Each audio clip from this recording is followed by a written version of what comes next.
स्वागत है आपका आईएएस पॉइंट के यूट्यूब चैनल में।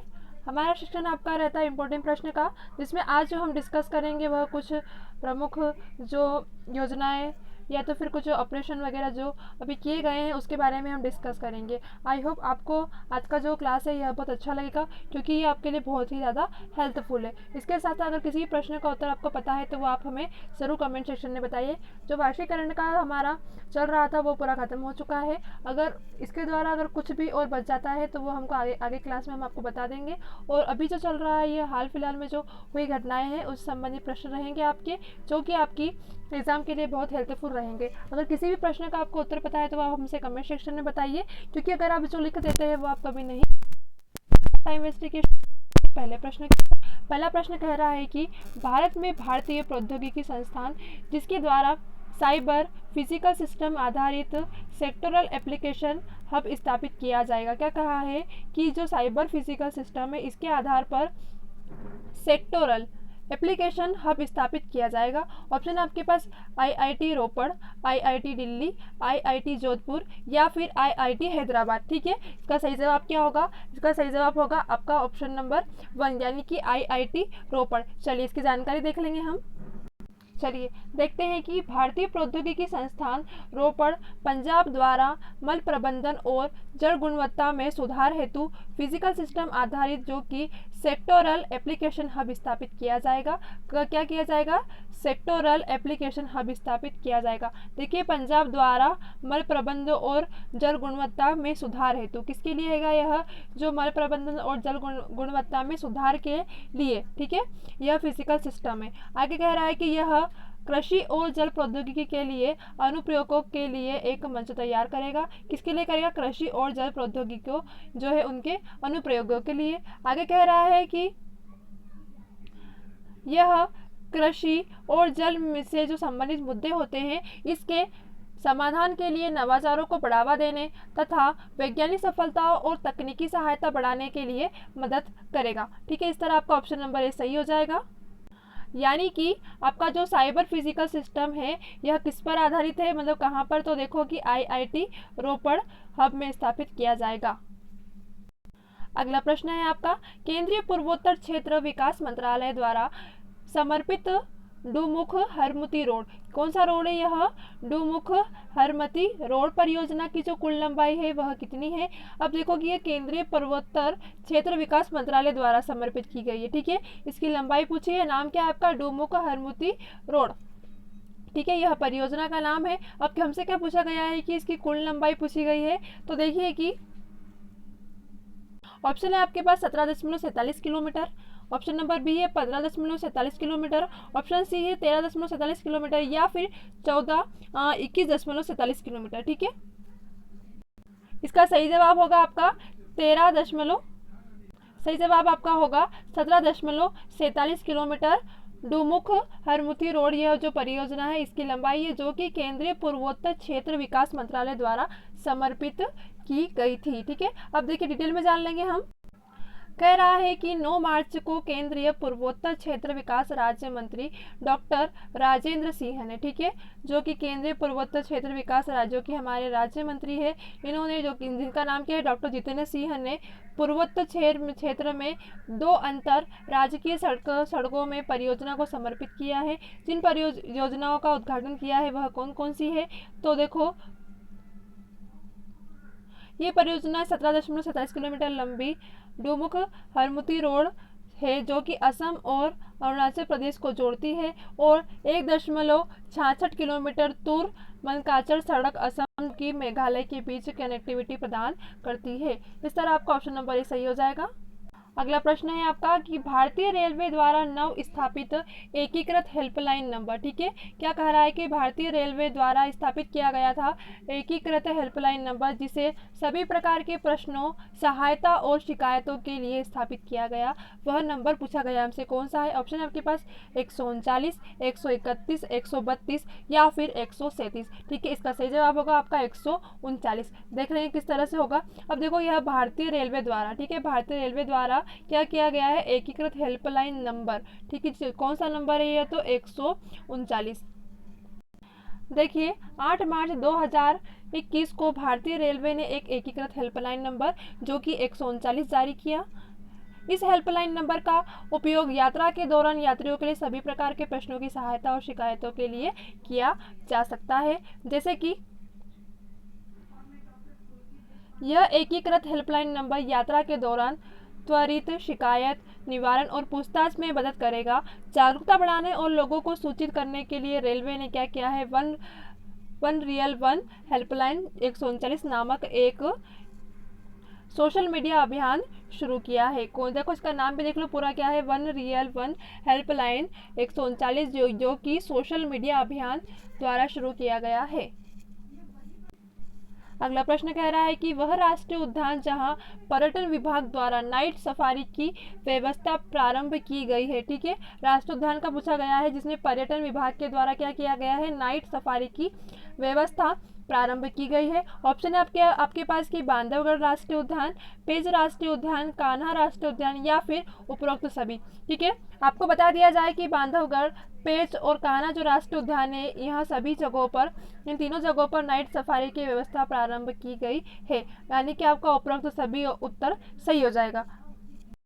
चलिए देखते हैं, 4 मार्च 2021 को मध्य प्रदेश सरकार द्वारा राज्य के 3 राष्ट्रीय उद्यानों में रात्रि सफारी की सेवा शुरू की गई।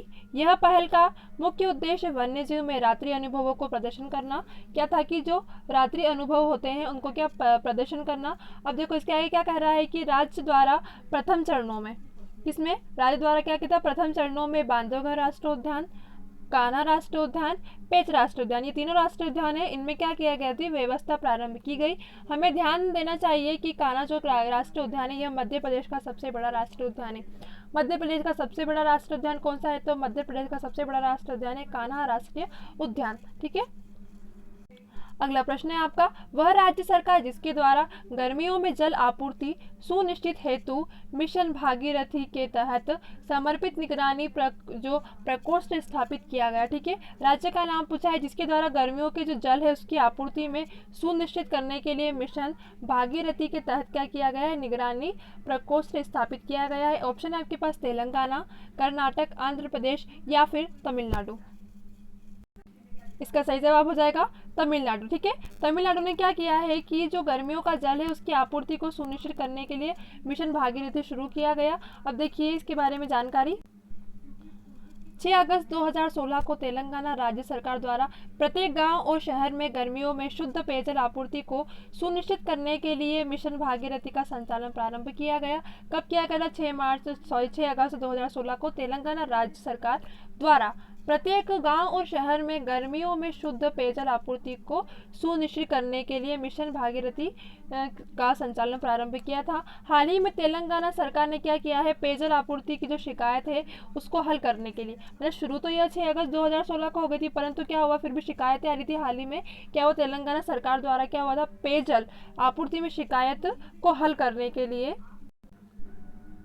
समर्पित निगरानी प्रकोष्ठ स्थापित किया गया। हमें ध्यान देना चाहिए कि यह परियोजना मुख्यतः कृष्ण और गोदावरी जो नदी है उससे स्वच्छ पेयजल की आपूर्ति को सुनिश्चित करती है। ठीक है, यानी कि जो कृष्ण और गोदावरी है इसी नदी के द्वारा यह पेयजल की आपूर्ति को सुनिश्चित करती है। ठीक है, इस तरह आपका ऑप्शन नंबर डी सही हो जाएगा, यानी कि तेलंगाना।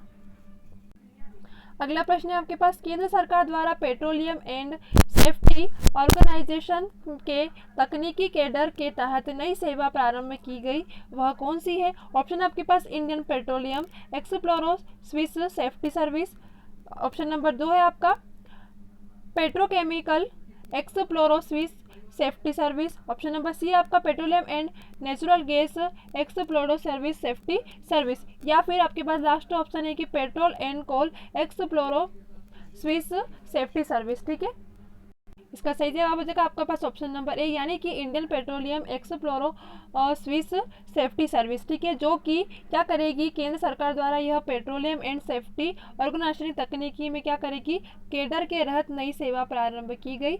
अब देखिए इसका उद्देश्य। अगला कह रहा है कि मतलब इसी में है कि प्रधानमंत्री नरेंद्र मोदी की अध्यक्षता में केंद्रीय मंत्रिमंडल ने Indian petroleum explosives safety service जो कि PISS के नाम से पेट्रोलियम एंड सेफ्टी ऑर्गेनाइजेशन के तकनीकी कैडर के तहत ग्रुप ए सेवा का गठन क्या किया गया, ग्रुप ए सेवा का गठन किया गया एवं कैडर समीक्षा को मंजूरी दी गई। ग्रुप ए सेवा का गठन करके क्या किया गया है कि जो कैडर समीक्षा है उसमें मंजूरी दी गई। PESO औद्योगिकी नीति एवं संवर्धन विभाग के तहत एक सहायक कार्यकाल है। यह संगठन विस्फोट, संपीड़ित गैस एवं पेट्रोलियम गैस जो होती है इसमें विनिमय पदार्थों की सुरक्षा के लिए 1898 से ही क्या किया गया था, इसे नोएड एजेंसी के रूप में राष्ट्र सेवा कर रहा था। कब से? 1898 से ही नोएड जो एजेंसी है इसके रूप में राष्ट्र की सेवा कर रहा था। अगला प्रश्न कह रहा है कि राष्ट्रीय विज्ञान संग्रहालय परिषद की स्थापना की गई थी। ऑप्शन है आपके पास वर्ष 1978, वर्ष 1952, वर्ष 1966 या फिर वर्ष 1981।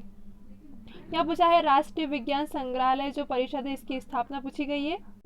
चलिए देखते हैं कि राष्ट्रीय विकास संग्रहालय यह क्या है। तो राष्ट्रीय विज्ञान संग्रहालय परिषद है यह संस्कृति मंत्रालय के अधीन एक प्रमुख स्वास्थ्य संगठन है। इस संगठन का वर्तमान में 24 विज्ञान केंद्र, संग्रहालय, प्रशिक्षण केंद्र एवं अनुसंधान और विकास प्रयोगशाला में संचालित है। क्या है यह जो 24 विज्ञान केंद्र, संग्रहालय, प्रशिक्षण केंद्र एवं अनुसंधान और विकास प्रयोगशाला में संचालित है। यह संग्रहालय के क्षेत्र में सभी अनौपचारिक जो विज्ञान है, विज्ञान संचार गतिविधियों के संवयन के लिए बनाया। यह बिड़ला औद्योगिकी और तकनीकी संग्रहालय पहला कौन सा था? जो बिड़ला औद्योगिकी और तकनीकी संग्रहालय जो कि BITM था, ठीक है, जो CSI में 43 के तहत काम करता था।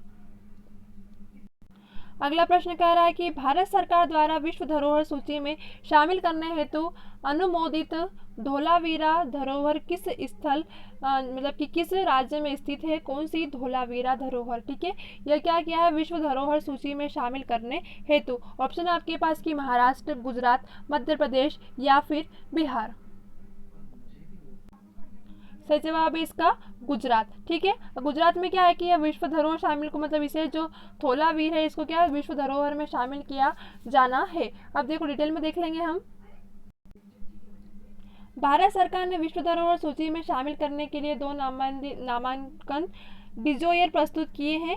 वह इस प्रकार है, पहला कौन सा है? धोलावीर एक हड़प्पा शहर है। उसके बाद एक आपका डेक्कन सल्तनत के जो स्मारक है वो जो किले हैं उन्हें। अब देखो जो धोलावीरा है यह गुजरात की एक पुरातात्विक स्थल है। इसमें प्राचीन सिंधु घाटी सभ्यता में खंडहर है। कहाँ पर है? तो सिंधु घाटी वहाँ पे क्या है का खंडहर है। यह कच्छ रेगिस्तान वन्यजीव अभ्यारण्य में स्थित है। कौन? धोलावीरा, ठीक है। इस तरह आपका ऑप्शन नंबर धोलावीरा सही हो जाएगा। अगला प्रश्न है आपका, विश्व का एकमात्र देश जहां पर एयरलाइंस को इन फ्लाइट वाईफाई प्रदान करने की अनुमति प्राप्त नहीं है, ठीक है। ऑप्शन है उत्तर कोरिया, दक्षिण कोरिया, भारत या फिर हांगकांग। क्या पूछा गया है कि जो एयरलाइंस होती है इनको इन फ्लाइट जो वाईफाई होता है ये प्रदान करने की अनुमति प्राप्त नहीं है, पूछा गया, ठीक है। इसका सही जवाब है आपका उत्तर कोरिया। अब देखिए डिटेल में जान लेंगे। देखिए इन फ्लाइट वाईफाई एक एयरलाइन के साथ अपनी उड़ान के दौरान यात्रियों को इंटरनेट सेवाएं प्रदान करता होता है। मतलब कि ये क्या करता है? इंटरनेट सेवाएं प्रदान करता है। केंद्र सरकार द्वारा 1999 में काठमांडू दिल्ली की उड़ान के अपहरण के बाद क्या हुआ था? इन फ्लाइट में वाईफाई सेवा को बंद कर दिया गया था। क्या हुआ था? 1999 में काठमांडू से दिल्ली जो उड़ान जा रही थी उसमें अपहरण हुए थे। तो उसके बाद क्या हुआ था? इन फ्लाइट में वाईफाई सेवा को क्या कर दिया गया था? बंद कर दिया गया था। उसके बाद क्या कह रहा है कि किंतु हाल ही में इसे पुनः प्रारंभ कर दिया, जिसके उपरांत क्या हुआ? उत्तरी कोरिया एकमात्र देश ऐसा है जहां उड़ान के दौरान यात्रियों को इंटरनेट सेवाएं प्रदान नहीं की जाती है। यानी कि आपका उत्तर कोरिया आपका सही जवाब हो जाएगा। अगला प्रश्न है, भारतीय महिला लीग की जो मेजबानी की जाएगी। ऑप्शन है आपके पास उड़ीसा, बिहार, उत्तर प्रदेश या फिर झारखंड, ठीक है। क्या कह रहा है कि जो भारतीय महिला लीग है उसकी मेजबानी की जाएगी। इसका सही जवाब है आपका उड़ीसा। उड़ीसा में क्या होगा? भारतीय महिला लीग की जो मेजबानी की जाएगी। चलिए डिटेल में देख लेंगे हम। कह रहा है कि अखिल भारतीय फुटबॉल महासंघ एक शासी निकाय है जो भारत में एसोसिएशन फुटबॉल को नियंत्रण करता है। किसको? जो भारत में एसोसिएशन फुटबॉल है इसको नियंत्रण करता है। कौन करता है? तो अखिल भारतीय फुटबॉल महासंघ। आगे कह रहा है कि यह दक्षिण एशियाई फुटबॉल महासंघ का एक हिस्सा है जिसकी स्थापना 1937 में की गई थी। ठीक है, किसकी? अखिल भारतीय फुटबॉल महासंघ की। आगे कह रहा है कि हाल ही में भारतीय फुटबॉल जो महासंघ इसके द्वारा उड़ीसा को भारतीय महिला लीग की मेजबानी करने का अवसर प्रदान हुआ है। ठीक है, इस तरह आपका उड़ीसा ऑप्शन सही हो जाएगा। चलिए आगे के प्रश्न हम कल करेंगे। इसके जो आगे के प्रश्न है वो हम कल सॉल्व करेंगे। तब तक के लिए आप इसे ही रिवाइज कर ली क्योंकि आपके लिए यह टॉपिक इंपॉर्टेंट रहेगा और हेल्पफुल भी रहेगा। चलिए मिलते हैं कल की क्लास में, तब तक के लिए बेस्ट ऑफ लक।